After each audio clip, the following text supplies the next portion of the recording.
জুলাইয়ের আন্দোলনটাকে, এই স্পিরিটটাকে আমরা ধারণ করি, সে জায়গা থেকে সর্বপ্রথম আমাদের জুলাইয়ের ঘোষণাপত্র, তারপরে রাজনৈতিক বন্দোবস্ত যখন তৈরি হবে তখন ছাত্ররা ভাববে যে তারা রাজনীতি করবে কি করবে না। প্রথমত আমরা আমাদের শহীদদের রাষ্ট্রীয় স্বীকৃতি চাই, আমাদের আহতদের সুচিকিৎসা নিশ্চিত করতে চাই, সে হুম। ৭২-এর সংবিধান বাতিল চাই, নতুন রাজনৈতিক বন্দোবস্ত তৈরি করব, দেন তারপরে সকল রাজনৈতিক দলগুলো যেভাবে গণতান্ত্রিক ওয়েতে গণতান্ত্রিক নির্বাচন চায়, গণতান্ত্রিক দেশ চায়, সেভাবে আমরা হয়তো আগিয়ে যাব।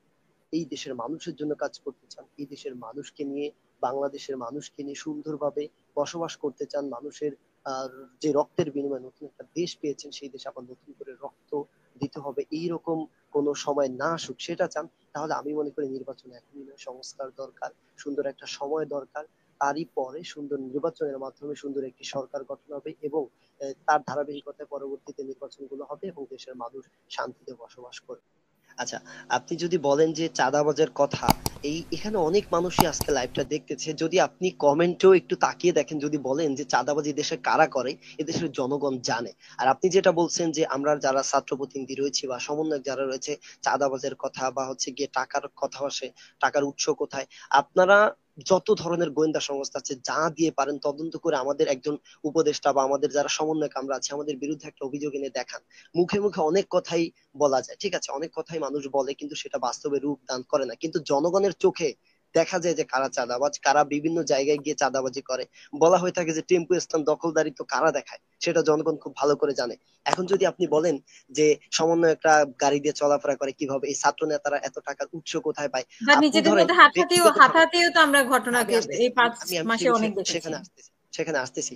আমি বিশেষ করে ধরেন আমার একটা জেলায় গিয়ে গেলাম, বা আমি হচ্ছে যেখানে যে আমার যতটুকু ফেস ভ্যালু রয়েছে, আমার যতটুকু জনপ্রিয়তা রয়েছে, আমাকে অনুসরণ করে কিংবা আমাকে ভালোবাসে এমন অনেক মানুষ রয়েছে, তারা কিন্তু তাদের জায়গা থেকে আমাকে একটা গাড়ি দিতে পারে, তারা আমাকে কিছু টাকা দিতে পারে আমার চলার জন্য, আমাকে চলার জন্য একটা গাড়িও দিতে পারে। এটা স্বাভাবিক ব্যাপার। এটা হচ্ছে যখন একটা মানুষ ফেমাস হয়, যখন আপনি একটা নেতৃত্ব পর্যায়ে চলে আসবেন, তখন আপনার পেছনে মানুষ থাকবে, আপনাকে যোগান দেওয়ার মতো পেছন থেকে জনবল থাকবে, এটা স্বাভাবিক বিষয়, এটা নিয়ে তো এত তর্ক করার কিছু নাই।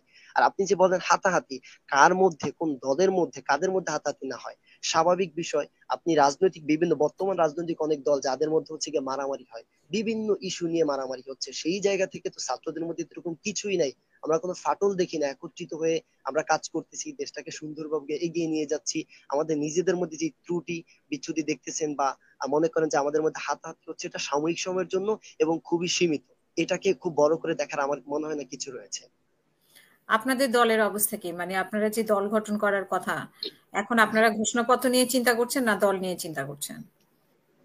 আমরা প্রথমত আমাদের এই জুলাই বিপ্লবকে ধারণ করি, এই জুলাইয়ের আন্দোলনটাকে, এই স্পিরিটটাকে আমরা ধারণ করি, সে জায়গা থেকে সর্বপ্রথম আমাদের জুলাইয়ের ঘোষণাপত্র, তারপরে রাজনৈতিক বন্দোবস্ত যখন তৈরি হবে তখন ছাত্ররা ভাববে যে তারা রাজনীতি করবে কি করবে না। প্রথমত আমরা আমাদের শহীদদের রাষ্ট্রীয় স্বীকৃতি চাই, আমাদের আহতদের সুচিকিৎসা নিশ্চিত করতে চাই, সে হুম। ৭২-এর সংবিধান বাতিল চাই, নতুন রাজনৈতিক বন্দোবস্ত তৈরি করব, দেন তারপরে সকল রাজনৈতিক দলগুলো যেভাবে গণতান্ত্রিক ওয়েতে গণতান্ত্রিক নির্বাচন চায়, গণতান্ত্রিক দেশ চায়, সেভাবে আমরা হয়তো আগিয়ে যাব। জি। জি, ধন্যবাদ। আমি আসলে শেষ বক্তব্য হিসেবে যেটা বলতে চাই, একটু জোরে বলতে হবে। আবার সাউন্ড কমে গেছে। আচ্ছা, আমি শেষ বক্তব্য হিসেবে অন্য কোনো আলোচনায় যেতে চাই না, সর্বশেষ একটা আলোচনায় যেতে চাই যেটা নিয়ে সবচেয়ে বেশি বিতর্ক, যে সমন্বয়কদের টাকার উৎস কি, তারা ছাত্ররা এত টাকা কোথায় পেল।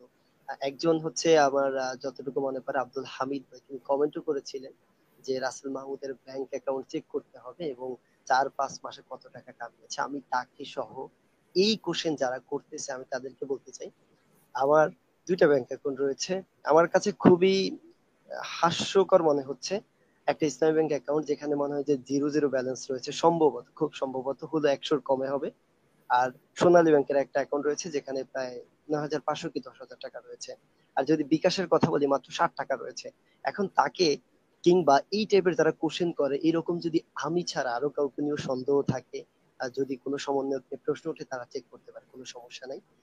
এই বিষয়টি আমি তুলে ধরতে চাই। আর পাশাপাশি আরেকটা কথা বলতে চাই যে আমাদেরকে নিয়ে মানুষের মনে সন্দেহ, ক্ষোভ কিংবা প্রতিহিংসা রাজনীতি জায়গা তৈরি না করে, আমাদেরকে সাথে নিয়ে দেশটাকে যেভাবে পুনরুদ্ধার জনগণ করেছে, সেই তেমনি ভাবে যদি নতুন রাজনীতির বন্দোবস্ত করতে পারেন, যদি এই দেশের মানুষের জন্য কাজ করতে চান, এই দেশের মানুষকে নিয়ে বাংলাদেশের মানুষকে নিয়ে সুন্দরভাবে বসবাস করতে চান, মানুষের যে রক্তের বিনিময়ে নতুন একটা দেশ পেয়েছেন, সেই দেশে আবার নতুন করে রক্ত দিতে হবে, এইরকম কোনো সময় না আসুক সেটা চান, তাহলে আমি মনে করি নির্বাচন এখনই নয়, সংস্কার দরকার, সুন্দর একটা সময় দরকার।